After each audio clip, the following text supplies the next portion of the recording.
I just want to say the refereeing in the WNBA has to be fixed.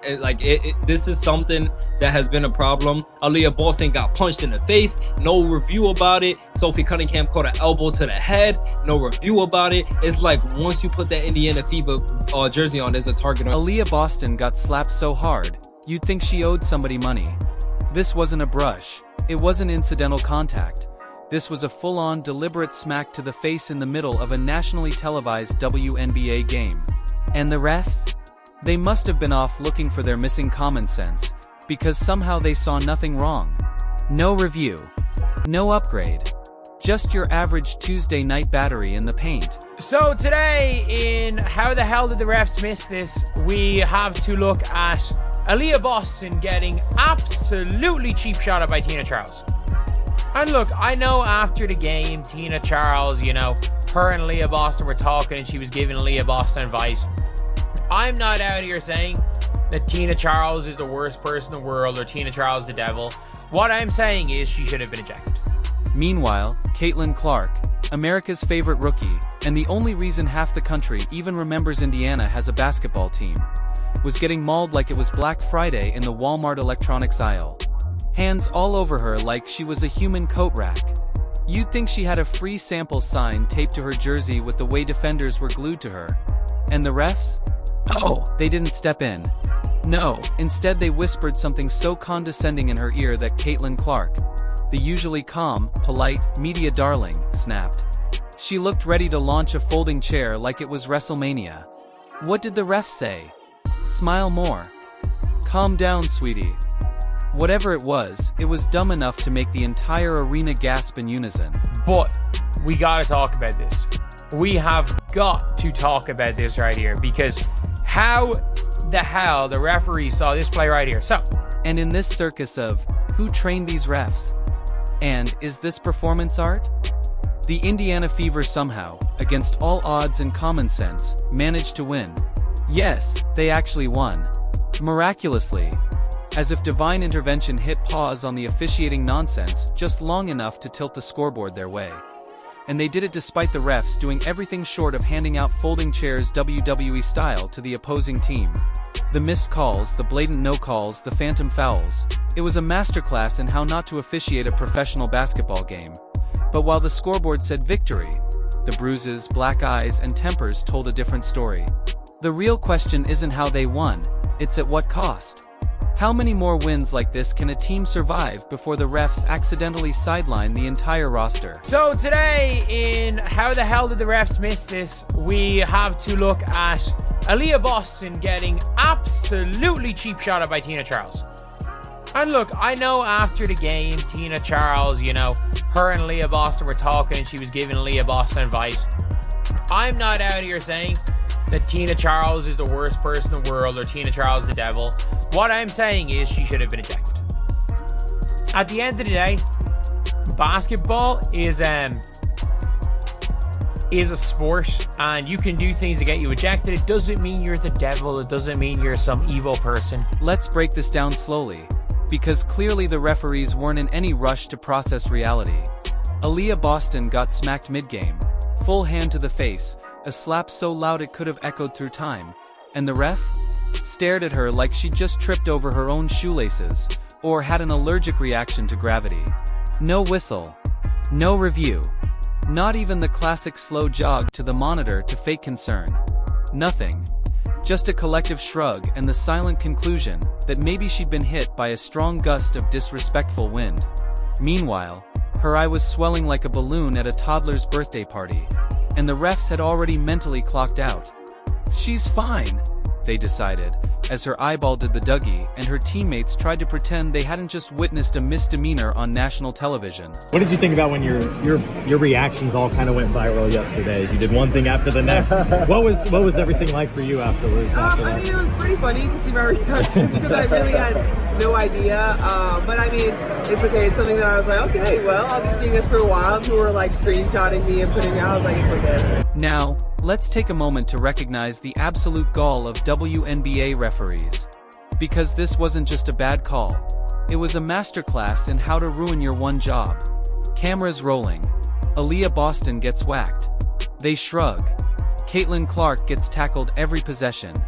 They blink, Caitlin finally snaps, and suddenly that's when they find their authority. If the NBA had these refs, LeBron would have retired in 2013 from emotional damage. Steph Curry would be throwing mouthguards every quarter. And Draymond Green?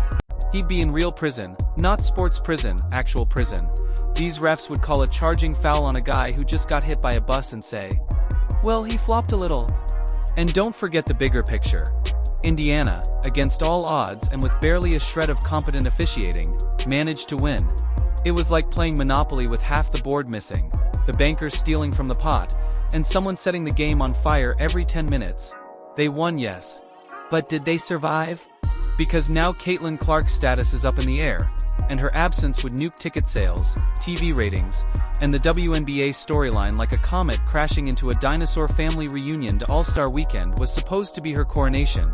Caitlin versus the Vets, the league's new face under the brightest spotlight. But now, she might not even play, because the league's officiating is so allergic to accountability, they'd rather gaslight the public than admit they let their MVP candidate get jump-scared into a sprained ankle and a meltdown. Wow, totally disgraceful. She literally punched her, as you see it right there. Tina Charles punched Aaliyah Boston in the face, man. What are they doing? Why was it we not getting a call on that? Just checking out what some of the people say. That's wait for facts, but regardless, violence has no place in the game. I really don't want to see this from ladies. And a no call, and that's the crazy part about it. It was a no call, and you wonder why Caitlin Clark was mad at the refs. This was a no call, and this should have been. And you know what's wild? The league will probably release some bland statement like, "Player safety is our top priority." Really? Whose safety? Certainly not Aaliyah Boston's cheekbone. Certainly not Caitlin Clark's ligaments. Maybe the only thing being protected here is the refs' pensions. Think about it. One player gets slapped in the face on live TV, another nearly loses it after being verbally triggered by an official. All in one night, and no one was ejected, no texts, no reviews. To anyone outside basketball, it would sound like an episode of Whose Line Is It Anyway?, where the rules are made up and the points don't matter at this point. WNBA officiating is like watching someone try to build IKEA furniture with oven mitts on. They've got the tools, they just refuse to read the instructions. And the league? Instead of demanding better, they slap a highlight reel on social media. "Hey, look, Caitlin hit a deep three." Yeah, but she also got mauled 10 seconds earlier. It's hard to celebrate when your star player is limping off the floor like she just wrestled a bear. Aaliyah Boston should be filing a police report, not a post-game interview. She's out here catching hands like she signed up for Real Housewives of the Paint. Meanwhile, the refs? Probably too busy updating their fantasy teams. Or too scared to blow the whistle in case it interrupted the sacred chaos they've dedicated their lives to. But we gotta talk about this. We have got to talk about this right here, because how the hell the referee saw this play right here. So, Aaliyah Boston, and I have to say, Aaliyah Boston does use her elbows a lot. Does she commit offensive fouls? Sure. She does. She used her elbows a bit too much. It's on the referees to call that. But I mean this when I say this. An offensive foul does not warrant a swipe to the face. Like, I'm sorry. Like, that's basically saying you have, like, kind of... You were, like, sealing and you were kind of grabbing onto me, so I suplexed you. Every league has bad calls. But this isn't about missed travel or a borderline charge. This is repeated physicality crossing into outright negligence. When your star rookie ends up hurt, your all-star big takes a slap to the face, and the referees shrug like they just missed their latte order. This isn't an oops. It's a pattern. A dangerous one. And unless someone is benched or fired, it's only going to escalate. The fix isn't rocket science. Hold referees accountable. Give players a challenge system. Put someone in New York on replay who isn't blindfolded. And here's a groundbreaking idea. Protect the players who bring in the fans, sponsors, and TV money. Because if Caitlin Clark misses the All-Star game, kiss that ratings bump goodbye. And say hello to 2002 level viewership. You know it's a problem when the worldwide leader in woke is willing to call you out. The exclusive home of pretend basketball, the network that prides itself as the proud home of the WNBA. You know you have a serious problem when ESPN is willing to criticize their prize turd. Not only that, ESPN was willing to criticize the lack of officiating. At the end of the day, the WNBA wants respect. It wants eyeballs, endorsements, and national attention. But you can't demand to be taken seriously while letting referees run games like it's open mic night at Clown College. Protect your stars. Enforce the rules. And maybe, just maybe, don't let a player get slapped on live TV without at least pretending to notice. Aaliyah Boston ate a hit like she was auditioning for Rocky VI. Caitlin Clark nearly went full Mortal Kombat on a referee. And the officials? They just kept jogging up and down the court like nothing happened. Welcome to the WNBA, where the talent is elite, the stars are rising, and the officiating hovers somewhere between laughably incompetent and legally questionable. WNBA than ever before. And they're watching the refs, too.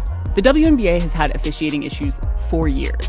Things got out of control when not one but two skirmishes broke out in a game between the Indiana Fever and Connecticut Sun. Ask a WNBA player or coach about refs over the past few years, and they'll say that inconsistent or subpar officiating is due to a number of things.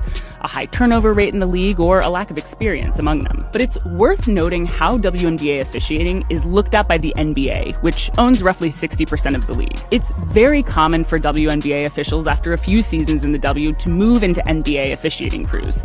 But you rarely see things go the other way around. So here we are. Indiana gets the win, but somehow loses the bigger picture. The scoreboard says victory, but Aaliyah Boston leaves with a swollen face, a black eye, and zero justice. She was slapped so hard it echoed through the arena, and the referees didn't even blink. Meanwhile, Caitlin Clark might miss the league's biggest weekend after getting banged up in the same chaotic mess. And the refs? They'll be right back out there. No accountability. No suspensions. Just another day treating whistles like kazoos that they'll keep calling phantom fouls, ignoring real assaults, and wrecking legacies one bad decision at a time. It's as if they're paid in chaos and controversy instead of checks. If this is what player protection looks like in professional basketball, then it's open season out there, and the referees are leading the hunt. It is getting harder and harder for me to actually enjoy the WNBA, and I really thought that we had turned a corner from last season, because if you guys remember, last season was 95% drama, 5% basketball. The narratives, the media, the fandom, everything, like nothing was basketball. It was all, oh, you only like this person because of their skin color. This person doesn't do anything. What kind of foul was that? Did you see what this person was posting on social media? This fan base is racist. It's dangerous to play at this arena.